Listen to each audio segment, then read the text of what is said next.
Hello adventurers, do you want to know the right gear for you when you go for your next hiking or trekking trip? Then sit back, relax and enjoy this episode with Bu Zayed. Hello everyone, so today I'm back at Decathlon to talk about all the hiking, trekking and backpacking gears that you need for your next trip. And today I have Ashkan with me from Decathlon. Hi Ashkan. And he's going to be our guide throughout all the gears. So please, Ashkan, can you explain to us what's the difference between those gears? Well, first we're going to mainly be discussing about the bags. And a lot of people confuse hiking, trekking and backpacking to be the same thing. Trekking would be hiking for many days, okay? While hiking would be only for 1 or 2 days of going outdoors to the mountains, forest, or just anywhere else, okay? While trekking would be for many days consecutively, while you're carrying everything on your bag for the entire trip. So all your tents, sleeping bags, everything, your food, cooking utensils, everything you'll be carrying with you for many days, yes. While backpacking is mainly for when you're just going from city to city. So you are still carrying everything that you have for the entire trip on your bag, but you're only going to be carrying it through from the hotel to another hotel, or from the airport to the hotel, or just moving around in the city. Within the city. Within the city, or maybe even a little bit on the outskirts, but you're not really hiking. Yeah. All right. So let's go now and explore all the gears. Yeah. Over here, as you can see, we have a lot of different types of bags. And first thing you might be noticing are the signs over here written nature hiking backpacks, 10 to 30 liters. And then over here, it's written mountain hiking backpacks from 20 to 40 liters. Now, why there's a separation even though both of them are hiking backpacks is because when you're going on a nature hike, you're mainly going through a path, through a forest or some grasslands. But when you're hiking, or to be specific, mountain hiking, you're going to most likely be going on an incline. You're climbing up a mountain to a summit or to a higher point.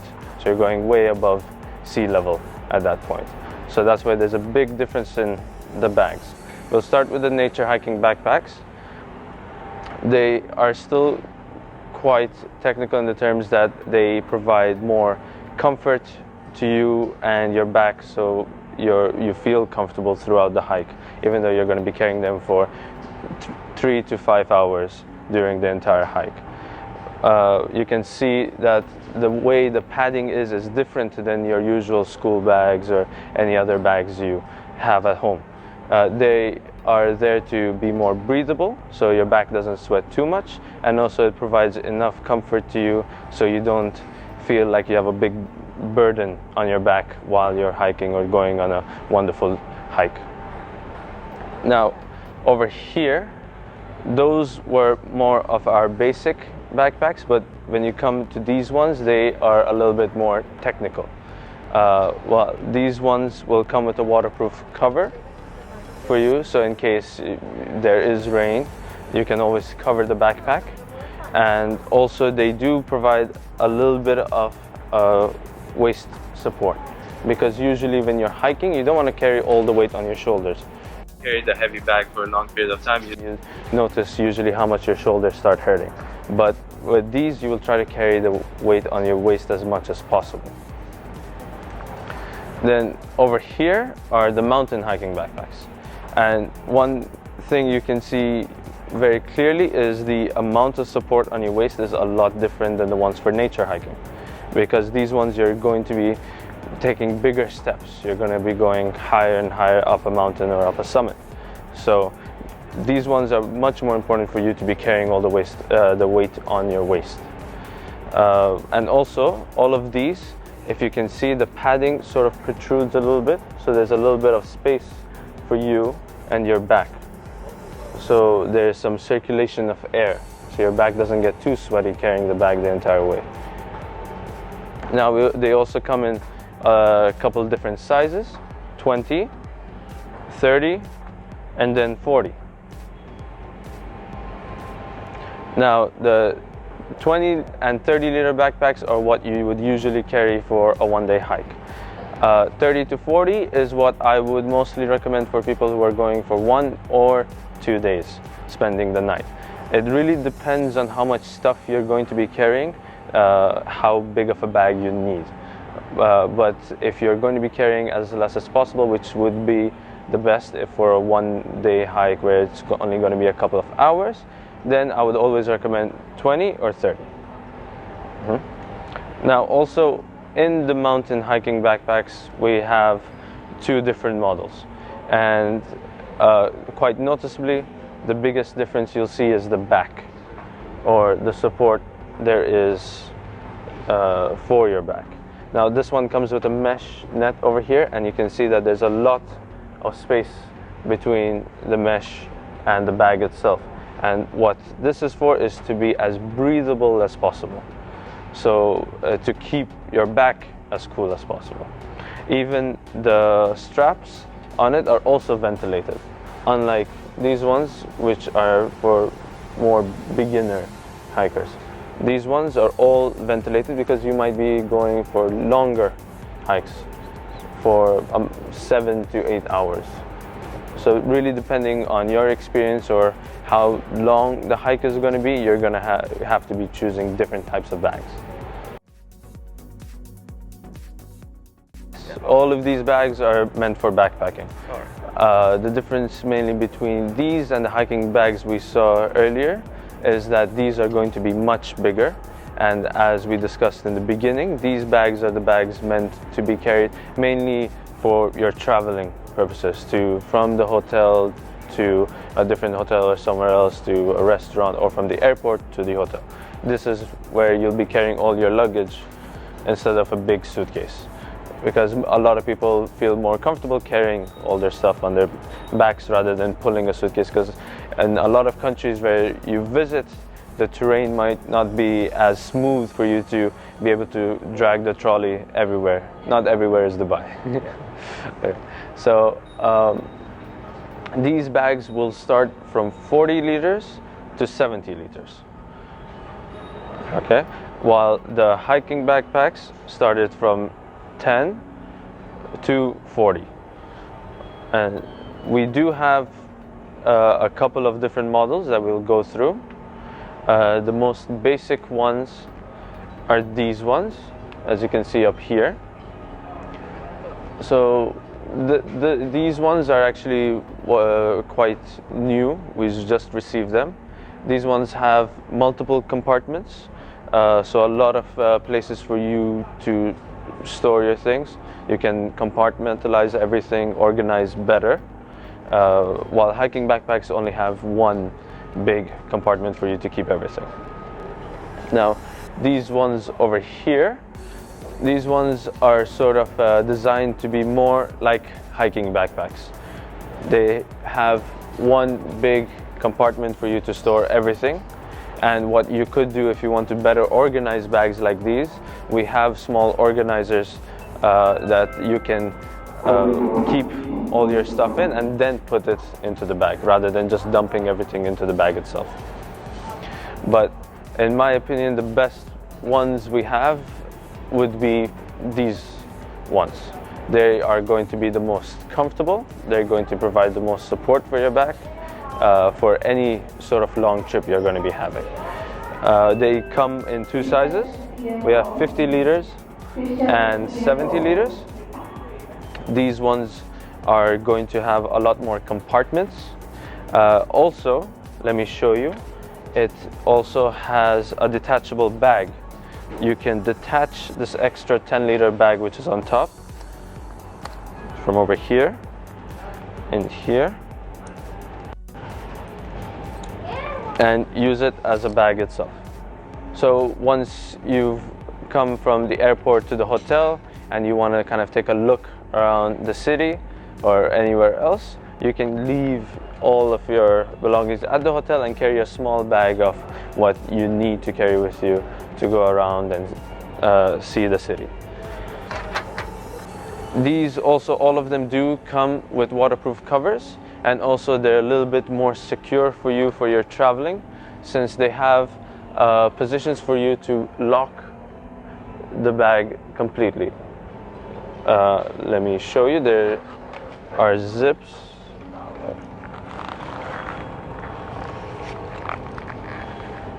Let me get it out. So the zips over here. Usually some suitcases will have a lock for you to lock the zips together. Well, this one takes it a little step forward and also locks the bag to the zips. So it's a little bit more secure than most bags that you'd be carrying around. Especially means that when you travel. Exactly. Depending on where you're going to be more worried about your safety or your security of your stuff. You know, you don't want to lose your passport and everything else that you're taking with you, because if you lose your passport, you're pretty much stuck. Okay. Well, this sort of concludes the backpacking bags, and next we'll go to the trekking bag.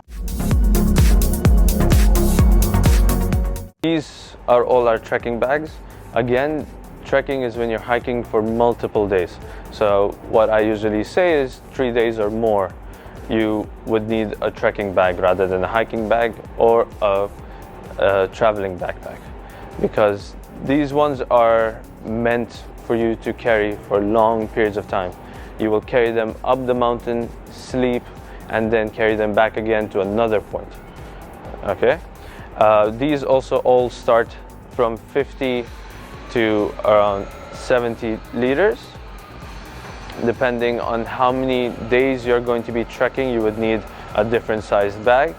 But always a very important rule when it comes to hiking or trekking, you want to minimize weight and size as much as you can. Okay. Now these bags have the most number of features compared to any of the bags we saw till now. And each model that we have over here, we have about 3 different models. Each of them have their own specific features. So we'll go through each of them. We'll start with the most basic trekking bag we have, which is this one. Now, all of the trekking backpacks have a metal frame to support the weight of everything in the bag instead of putting all of the weight on you. Now, the backpacking bags, why a lot of people would confuse them for trekking bags and why I would recommend them not to go for those if they are going trekking, is because they're not going to have the same support. Okay, these, while they have a metal frame to carry all the weight, those will only have a small metal support in the middle. So it will be better compared to normal bags, but it won't be good enough for you to go trekking with. Now, these ones also come with one of our innovations, which is a quick adjustment. Okay, because every individual is different, and when you're going hiking or trekking, you want to be as comfortable as possible. So it is very important for you to adjust the backpack in 6 different positions.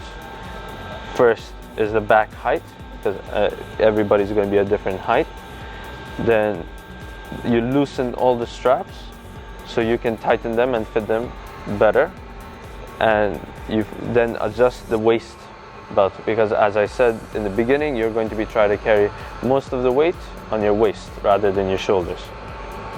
Then you adjust the shoulder straps, and there are also load straps which are up in the top here, which most backpacks won't have, normal backpacks that is. What these straps do is they help you adjust the balance of the bag, because sometimes the bag might be leaning too much to the back, so that could be a risk for you to fall, which we really don't want to happen up a mountain. Or it could be pushing you too much forward, which will cause you to hunch over and hurt your back. Well, so this one, what it does, it allows the height and the shoulder straps to be adjusted in one go, instead of adjusting all of them individually. You still need to adjust the waist straps separately and the load straps separately, but the load straps should never be adjusted until the bag is full, because you can tell where the bag is leaning unless there is some weight in it. That's why we also have tester weights over here, so you can put weights into the bag so you can check how comfortable they are for you with all the weight, because it is hard to tell how comfortable a bag is unless you've actually taken it for a hike or you've actually had some weight in it. Or every bag is going to feel great when it's empty and light, but once you put in some weight, then you really see how the bag actually is.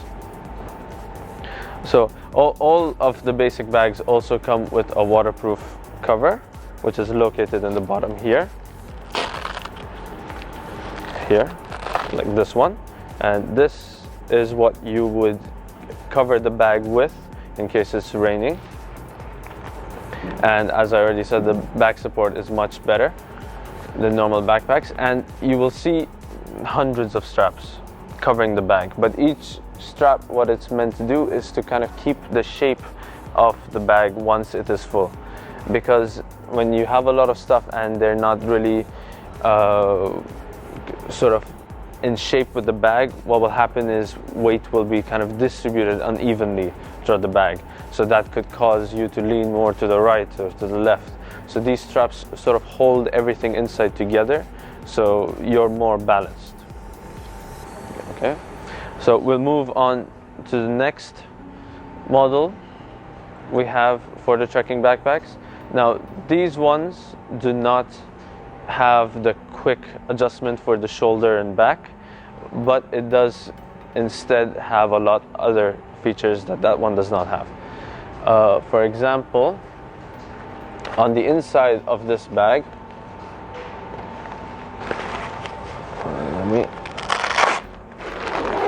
it has straps inside to hold everything in, as well as from the outside, while that one does not have that. Also, it comes with an additional water bottle holder, which is angled, because usually when you're carrying the backpack and you're thirsty, which will happen a lot while you're hiking, and you try to reach for the water bottle, what you'll always do is you have to remove the bag and reach for the water bottles on the side. So this one is angled so that you could just pull it out a lot easier. Also, these ones come with straps in the bottom already attached for you to carry either the sleeping bag or the tent or the mattress. Completely up to you, depending on what type of mattress, tent or sleeping bag you've gotten. You can sort of fit it anywhere, but this gives you an extra place for you to do it. Now the older ones do have the option for you to purchase the straps, but these ones already come with it for around the same exact price. The back support is almost the same, but this one sort of has more horizontal lines, which feel a little bit more comfortable than this, the back support of the more basic bags. Then we have finally these ones, the top of the line that we have at the moment. Now again, these bags are like all the other ones, trekking bags meant for many days, but they come with a lot more adjustment and even better back support. Now all of the other ones had a metal frame going around. These ones have two metal pieces you can see here, which kind of go completely diagonal to your back to kind of be as comfortable as possible. So these ones are even thicker compared to the other ones, so they provide even more support. And you can notice that the padding on all the straps is a lot more compared to the other ones. These are the most heavy-duty ones we have, in my opinion. Also here, the other thing that you can adjust, which none of the others had, is you can adjust the width of the shoulder straps. Okay, so you can adjust them over here. Let me give you a quick look. Over here, you have these straps that you can adjust and move alongside here. So for women or people with narrower shoulders, you can move them closer, and other kind of people who have wider shoulders can adjust them and make them as wide as possible. to feel more comfortable, because you don't want the bag or the shoulder straps rubbing against your neck. That'll cause a lot of irritation, especially if you're going to be carrying it for days. Yeah, also, as you can see up here, there are a bunch of loops on the front of the bag, which you might think might be a weird design choice, but no, what this does is it gives you even more space to carry more things. What you can do with all of those loops is you can take a carabiner and carry and attach more things to your bag. Let me give you an example.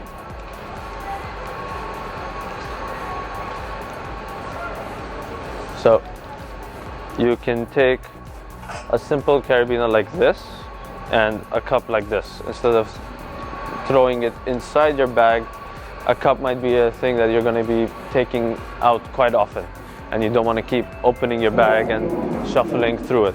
So instead, you can put the cup on the carabiner and take the bag. Oops. Wait, let's take a new one. You can take the bag and attach it to the bag like this. And as you can see, there are many loops, so you can attach a lot more things. You can attach your sleeping bag, mattress, anything you can think of. So just give you all the options you want. Yeah, and all the space you need. Also, another thing, a big feature that this one provides that the other one does not. A lot of people would look at the bag and say that it's too heavy, so they think it might be too difficult for you to carry for such a long period of time. But another thing that this has is shock absorbers, because as you're hiking, especially for such a long period of time, the bag is going to continuously shake up and down, and you might not know it, but your body is going to feel the impact of all of those steps you take. The bag is going to keep moving up and down and applying pressure to your back. So what this does is sort of takes away some of that pressure, so you will feel more comfortable and don't have to take the impact of each step you're taking. Yeah. So now we're going to be talking about the trekking mattresses, since the last thing we talked about were the trekking backpacks. Obviously, the mattress is going to be one of the most important things, because you're going to be spending your entire night for many days possibly on these. We'll start with the most basic ones, which are these rolled up mattresses. Now these are very light, but they are a little bit bigger, but they're the most affordable one in our range. Now, a lot of people would see these rolled up mattresses and think, why can't I just use my yoga or gym mat? Which is a question I get a lot. And the reason why you cannot use your yoga or gym mat is because they are not insulated, while these are. These will prevent the heat or the cold of the ground from reaching your body, while gym or yoga mattresses aren't really going to stop the cold or the heat from reaching you, and then you're going to end up with a lot of back pain. Let's continue with the foam mattresses that we have. We have the two rolls over here. The difference is only the thickness and the width of the mattresses. And over here we have a folded up foam mattress, which is called Thermarest. Now, what's so important about this one is how insulated it is. These are what a lot of trekkers use for very cold areas. For somewhere that's going to be covered in snow, that one would be one of the best options to have on you. We have it on display over here, as you can see. So you can see how it is when it's open.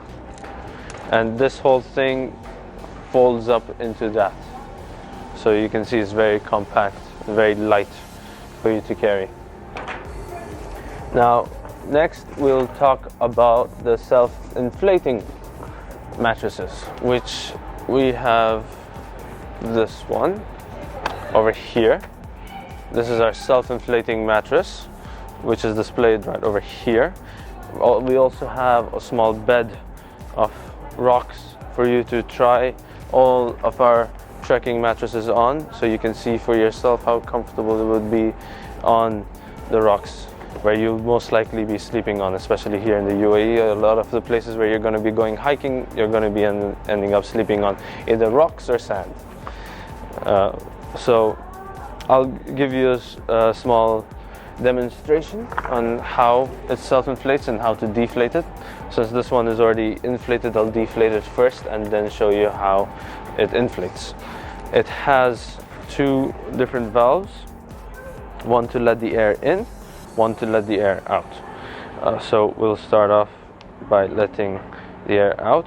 It's always good to give it a bit of a tight squeeze before you deflate it, so you can let off as much air as you can in just a little squeeze.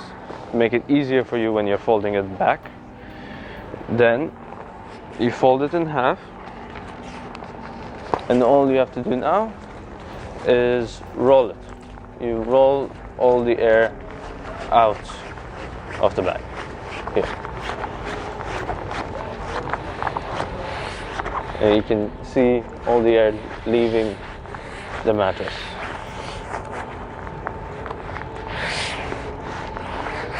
So this is quite useful for those who don't really want to go through the hassle of blowing up their own mattress once they're tired from such a long walk. You can just open the valve and you can see that the mattress by itself starts inflating. And if you just leave that for a while, the whole mattress will go back to fully inflated, and you can, within 2 minutes, you can sleep on it very comfortably. But one thing to note though, all self-inflating mattresses only inflate up to 80%. If you want it to be really filled up, you just need to give it one quick blow. Now, next are our inflatable mattresses. These ones are going to be a lot more compact, which is why a lot of people like to take these with them rather than carrying a self-inflating mattress. It's because they're going to be lighter, more compact. So then they're going to take a lot less space in your backpack. And when you are trekking, space is very important, as well as the weight of what you're carrying. So this one is not a full-length mattress. It's mainly meant for just your upper body, so your feet will still be hanging off, but you can still lay down quite comfortably. Okay. And as you already saw, the packaging is a lot smaller. But then next, which is one of our best sellers when it comes to trekking mattresses, is this one. It's the full length mattress over here, which you have to inflate yourself. But on both of our inflatable mattresses, the valves again are made bigger and easier for you to inflate, and it has one hole for you to inflate. So all you gotta do is just blow some air into it, and it won't take you as long as you would think, imagining blowing up such a big mattress. It really won't take you long, and you would barely or not at all feel the rocks underneath you when you're laying down on a mattress like this. Now we're going to be talking about the trekking sleeping bags. Now the most important thing when it comes to the trekking sleeping bags, or any sleeping bag, is what the temperature is going to be where you're going to be using them. So we have a lot of different sleeping bags over here with different temperatures. We start all the way from 15 degrees to 10, and then over here 5, and then 0. And then over here you'll see two other models for 10 and 0, and I'll explain what the differences are in a little bit. First, we'll start back at the basic ones over here. Now obviously the the higher the temperature, the less padding you will need. So that's why it's going to be even smaller. As you can see, 15 degrees is smaller than the 10 degrees. And 10 degrees is going to be smaller than the 5 and then the 0.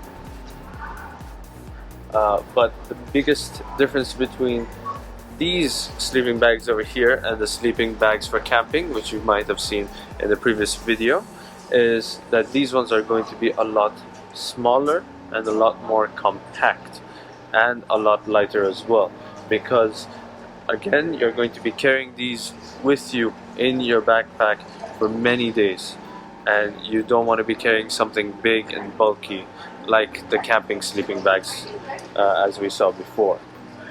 So there isn't much to explain between the differences of 15 to 10 degrees, but one thing to note is each of them is most comfortable at 15 degrees, but you can take it to its limit and use it still at 10 degrees. So each of them can go 5 degrees lower than the temperature mentioned. The 15 degrees can still be used until 10, 10 can be used to 5, the 5 degrees over here can be used to 0, and the ones that are 0 degrees can be used to -5 degrees. Okay? And you can see all of them open here, so you can see how such a small bag holds such a big sleeping bag. And each one of the sleeping bags come in different sizes according to a person's height. All of them will have it mentioned over here what size the sleeping bag is, large or medium over here, and then it's going to tell you what the max height of the person who can use the sleeping bag. Now the max height is going to be 185 to be able to use the large sleeping bag, and medium is going to be 170. Now the reason why these will have the different heights written on them is so that you don't need to unnecessarily go for something that is bigger. Okay, someone who's only about 160 or 155 centimeters tall doesn't need to go for something for a max height of 185, or the extra large over here 200 centimeters, which is going to obviously be bigger and a little heavier compared to the medium one. So each one of them is going to be catered to you individually. Now, as we said that we are going to be talking about these ones over here and why they are different than over here, the 0 and 10 degrees on display here. The biggest difference, or the only difference really, is the material used in the padding. Now this is going to have down, which you might know from a lot of jackets or even pillows. Pillows in some places have down as well. Now you might be wondering, what is down? Down is a type of feather.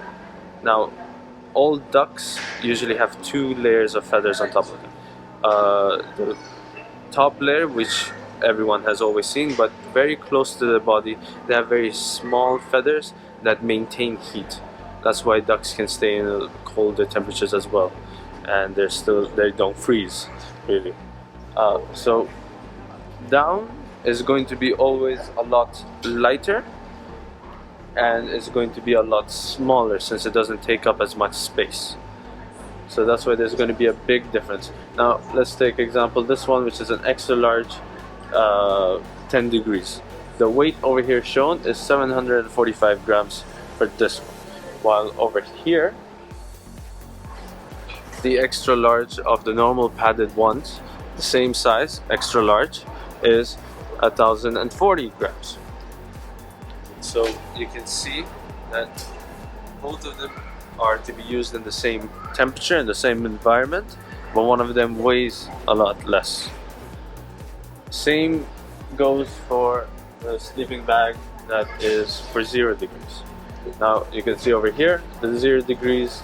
Now this one, as I said, can go 5 degrees lower, so you can use it from 0 to -5, as mentioned over here, limit. You can see that it is 1100 grams, while over here the same one but with a different material is 1785 grams. And you can see very clearly the size of the package itself. And if you're going to be carrying it for such a long period of time, I'm sure you would want to be carrying something smaller which takes up less space in your bag than something which takes a lot more space. Okay, now another thing that you will definitely need with your sleeping bag and your mattress is going to be a pillow. Now over here we have two of our inflatable pillows. This is the most basic inflatable pillow we have, with just the normal bite bit for you to inflate, while the one we have over here, this is our best seller. Over here is the packaging. So as you can see, going with the theme of small, compact and light, these pillows are also very small, compact and light, and these are inflatable. And this one, the helium pillow, is our best seller when it comes to all of our trekking items. Now the name might confuse a lot of people because it's called the helium pillow, and I have received calls of people asking where they can get helium to fill up the pillow, but I'll be glad to let you know that you don't really need helium to fill up the pillow. It's just called a helium pillow because of how light it is. You only need to open it over here and inflate it. The valve is also made bigger than the smaller bit valve you saw over there, so it's a lot easier to inflate and a lot easier to deflate as well, because when you want to deflate, all you have to do is press this button. You can see how quick it completely deflated, and you can already pack this. Okay, and then another thing that a lot of people might want with their sleeping bags is a sleeping bag liner. Now this is just one of the examples we have. We have actually 3 different liners, and what they are is, as the name suggests, liners for inside the sleeping bag. What you would need them for is for either 2 reasons. For some people who are going to be climbing summits and are going to be in very extreme temperatures, they might not want to buy a sleeping bag, but instead rent one. And when you're renting a sleeping bag, you don't really know how clean it's going to be, if they have washed it or not. So a lot of people would like to take... Step to the boxing section, please. Step to the boxing section. A lot of people would like to take liners with them for those hygiene reasons, so that they don't really need to touch the inside of someone else's sleeping bag and get so intimate with it. Also, another reason why people would get liners for their sleeping bags is to add some additional warmth, adding one more layer so it can be used in a little bit of colder area. So another thing that would be very useful for any trekker are the hiking poles, or even for just 1 or 2 day hikes. These would come very in handy. Now, why you would use a hiking pole? We have a little display over here. It's to help you keep balance. It's to preserve your joints, so the impact of each step doesn't affect your knees or your ankles as much. And it's also to help you distribute the physical effort. So you are obviously, you're walking, all the effort is going to be on your legs, but when using the hiking poles, you're also adding some of the effort, or taking away some of the effort from your legs and adding them to your arms. So you can feel less tired while walking for a long period of time. Now the difference between each of the hiking poles is going to be how they adjust or how they open. Okay, these 2 over here are our junior hiking poles, and I'll show you how they adjust is through the push pin. So this one, all you have to do is push it in and then adjust the height. And then when you are not using it, you can see how compact it gets. Okay, while the other model we have here has an internal lock system, and how you open and close that is you just twist it, and then you twist it again in the other direction. Good way for me to always remember is lefty loosey, righty tighty. So you just close it, and again this is how small it will be once you've completely closed it. Now the main theme, even with the adult hiking poles, is going to be how it adjusts. You can see this is a push pin, this is a push pin, here's push pin as well, but over here there's going to be something a little different, where it has a lock like this, so you can open and close close it at whatever height you need. And then last of all, as same as the children's one, it has the internal lock where you open and close it from the inside. Now you're going to ask me, why is it important how each one of them opens or closes? The way it opens and closes will affect the durability of the hiking poles, or how long you can use them for. Beginners will obviously not be going for such longer treks, while obviously people who are more advanced are going to be going for longer and longer treks. So the push pins over time, over a lot of usage, not just one or two, can get damaged, while the internal locked hiking poles can last a lot longer, since they are inside the pole itself, so they don't get damaged as easily. Now even in the internal locked hiking poles, we have three models. One is this one, which is one of the most popular ones, and the reason being is because it has a suspension or a shock absorber. Now when I use it like this, you don't really feel or see anything, but with just a little click, now it can absorb all the shock. Then the rest is only that this one is the lightest one we have, and this one is carbon fiber, so the most durable. So this is it when it comes to the hiking, trekking and backpacking gears. I hope that you have enjoyed this episode as much as I did, and if you have any questions about any of the gears, please leave it down in the comments below and tell me about your most exciting hiking or trekking adventure. This is Bu Zayed, and see you on the next adventure.